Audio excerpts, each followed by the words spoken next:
On a hotel's escalator, an old lady dressed in a wedding dress is about to die while holding a red diary. During her last moments, she remembers the day she got married and entered this hotel with her husband. Meanwhile, Carlos returns to his apartment and finds his younger brother Oliver in a rather restless and anxious state. Carlos tries to cheer him up by explaining their mother has lent him a good chunk of money, so they won't have to do anything illegal to survive anymore. This still doesn't calm Oliver down, but before he can explain the reason for his mood, Detective Marco bursts into the room. Carlos immediately freaks out and points out they aren't doing anything wrong, but it's too late. Marco has already gotten a confession from Oliver by threatening him. As Oliver begs for forgiveness, Carlos asks for an arrest warrant, which Marco doesn't have.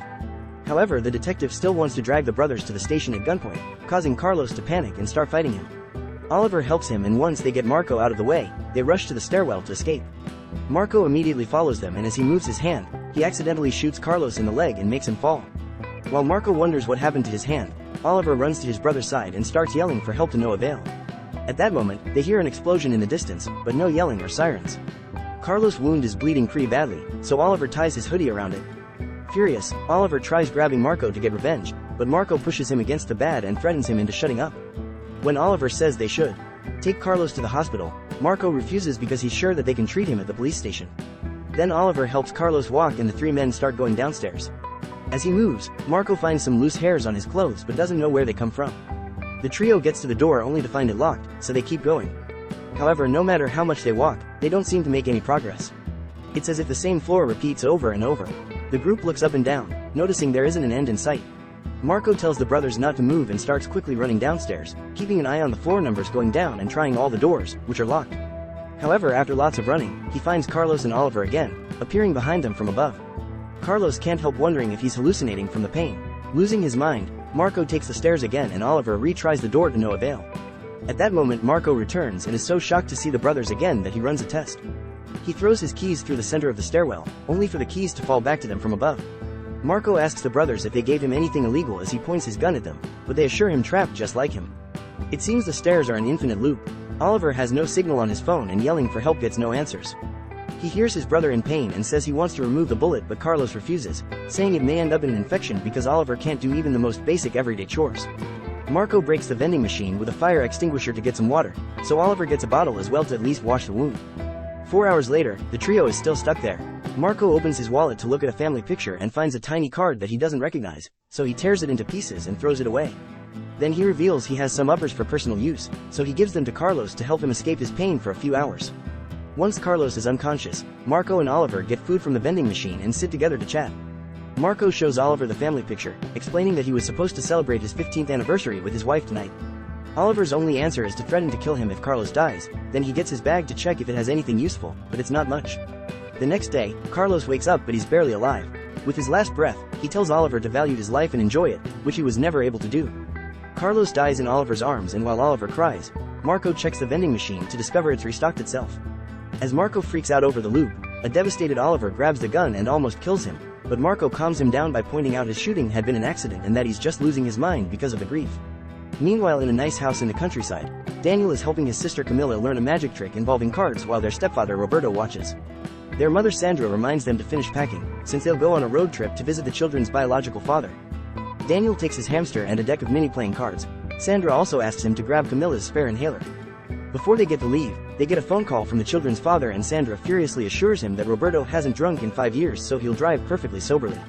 Then the family finally leaves, and during the ride, Roberto finds a random piece of bamboo, which he throws out the window. Eventually they stop at a gas station and Roberto gives Camilla a sip of juice even though she isn't supposed to have sugar because she's allergic. Then she goes to the bathroom, but first she gives her inhaler to Roberto to keep it safe. Soon Sandra learns about what happened and snaps at Roberto, calling him careless. The group gets back in the car, but just after a few minutes, Camilla starts having an asthma attack. Sandra and Roberto get out of the car to check on her, and Roberto accidentally drops and steps on Camilla's inhaler, instantly destroying it. To make matters worse, Daniel forgot to grab the spare. The family decides to go back home for another inhaler, and soon after getting in the car, they hear an explosion going off in the distance. They return to the gas station, but there's nobody around, so Sandra just grabs some allergy medicine for Camilla without paying. The trip continues and Daniel sees the road sign again while Sandra is yelling at Roberto, saying her ex had been right to call him a clumsy drunkard. An argument ensues and Daniel tries to tell them they aren't helping, but they don't listen, so Daniel has to help his sister stay calm. After driving for a while, they find another gas station, although Roberto thinks it looks exactly the same as the last one. There's nobody here either, so they have to keep going. Minutes later they see the same sign again, so they stop the car as Roberto swears the road is just repeating itself. Daniel doesn't trust the guy anymore and tries to leave, but Robert picks him up and brings him back to the car. Sandra insists on keeping going because she's desperate to help Camilla, who is starting to turn blue. They just keep passing by the same sign and gas station, not to mention the car's clock and Roberto's watch show a late hour even though the sun is still out. Eventually Camilla passes out and Sandra keeps on crying and yelling during the whole ride.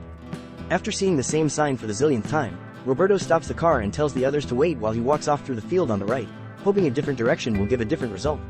Camilla is getting worse and Sandra can't stand it, so she drives away with her kids while ignoring Daniel's warnings. She thinks she's stuck in a nightmare and keeps telling herself to wake up.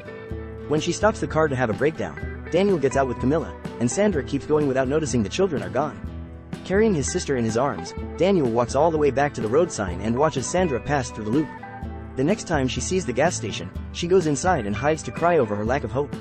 Back to Daniel, he lies down on the ground next to Camilla and unfortunately has to watch her die. At that moment Roberto returns from the field on the left, confirming that every area is in the loop. Time starts to pass and after 35 years, both men are still stuck on the stairs. Marco is an old man that can't walk and has to drag his body through the steps, but Oliver is middle-aged and keeps himself active and healthy by reading the book from his bag, listening to his music player, and doing daily exercise. Since both the vending machine and the bag reset every day, Oliver takes out all the objects each morning and waits for the loop to duplicate them. This way he's built a whole collection of things that he keeps on the stairs, plus a shower made of water bottles. The nail clipper from his bag helps him cut his hair and mustache. Marco's side isn't as tidy, and Oliver often has to help him relieve himself into a bottle. It's clear they've both lost their minds though. Oliver prays to Carlos' skeleton when it's time for the bag to reset, and sometimes he brings Marco along, covering their faces with paper bags as they say a made-up prayer. There's also lots of writing on the wall that keeps track of the days and works as a diary for the duo's mad thoughts. Marco is obsessed with remembering things and is always calculating his age, Oliver's, and even his daughter's, who must be full adults by now. Before going to sleep, Marco always repeats his own name so as not to forget it. On the hotel escalator, the old lady finally dies and someone passes by to take a hamster from her hand. On the endless road, 35 years have also passed for the family. And they get food from the gas station which also restocks itself. Roberto is an old man that lives like a pig in the car still parked next to the road sign. Sandra is also very old and has become unresponsive, yet Roberto still regularly sits her on his lap to do the dirty. In the meantime, an adult Daniel lives on the field with his hamster. Using the things from the gas station, he's built a decent camp and has a system in place to keep things comfortable for survival. He's also kept all the drawings he made through the years. Whenever the reset happens, he finds an unbroken inhaler, which he furiously tosses away into a big pile. He tries to keep himself busy by listening to his Walkman, going on walks to have lunch with nature, and playing cards with his hamster. One afternoon, Roberto finds Camilla's plushie on the road and leaves it near Daniel's camp. After seeing it, Daniel goes to find Roberto, who mentions Sandra and notices that Daniel doesn't remember her. However, it doesn't surprise him because Sandra doesn't remember anyone either. Roberto is sure he has something important to tell Daniel, but he can't remember what. Suddenly Roberto says, "That's how old people are," at the same time as Marco, who starts screaming at 3 a.m. Oliver rushes to his side and hears Marco's epiphany. He says he's finally remembered what he had to say, which means he'll die soon. At that moment Marco reveals he's actually Daniel and that none of their memories are real because it's an alternate version of their real lives. He was the one that triggered the loop when he killed Carlos. Back on the road, Sandra finally dies and Roberto buries her next to Camilla. Daniel watches the process in tears while thinking about his memories with his sister. Roberto reveals that Sandra stopped talking around 20 years ago when Daniel left them to live alone. He thinks it's a good thing she died because she's finally free from that hell. At that moment both Roberto and Marco start feeling a horrible headache that causes them to wiggle in pain for a while before announcing they see everything clearly, meaning they'll die soon. They confirm none of this is real and it's just an alternate version of their lives. Roberto and Marco caused an incident that triggered the loop, so they advise Daniel and Oliver not to do the same or they'll just get another loop going. They also advise them to write their names down not to forget them. In fact, they got the same advice and forgot to do it. Roberto tells Daniel that when he finally sees a police car, he'll forget his name. Marco tells the same to Oliver but about an elevator, which the building doesn't have. Then Roberto reveals his real name is Rubian. When he was 10, he got stuck on a bamboo raft with a classmate and a teacher. Unfortunately, the teacher slipped and hurt the other boy in the process, causing the incident. The boy bled for 3 days and died, so then Roberto and his teacher spent 35 years alone on a raft that could never find land. When the teacher was about to die, he also had a moment of clarity and shared the same explanation Roberto is retelling now. The teacher had also been stuck in a 35-year loop, but has happened in an infinite train track. Roberto then was able to return to land and started a new life in which he met Sandra and the kids, but he didn't remember anything else until now. Marco is telling a similar story to Oliver, explaining he used to be Daniel and that Roberto advised him not to get into the police car, but he did it anyway and restarted his life as Marco with no memories. Both old men swear this isn't real, they're just stuck in an emotional hell while their real selves live good lives. By moving physically and emotionally, they send their energy to their real selves to keep them happy. They're the machine that moves the real world. This is why a death is needed to trigger the incident and why younger people survive the 35 years in a healthier way. They're subconsciously working for their real selves who are still on the cusp of life. Old people can't do the same because they're always stuck in the past and don't enjoy life. Before dying, Roberto and Marco give Oliver and Daniel a little red diary full of pictures and life notes. Oliver decides to return to his routine, but Daniel buries Roberto with the rest of his family. Then he goes to the road and sees a police car that wasn't there before. After making sure it's empty inside, he goes back to the camp, retrieves his hamster, and grabs a few things before burning down the rest.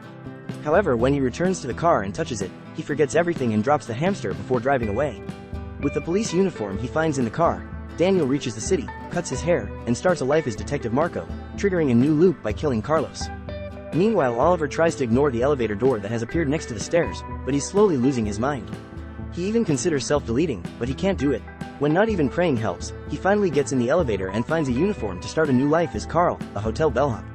Soon the married couple gets in the elevator and can't stop getting handsy. Oliver stays professional until the couple gets off on their floor, where Oliver releases a bee that stings the groom and causes an allergic reaction. Nearby an explosion can be heard, marking the beginning of a new loop.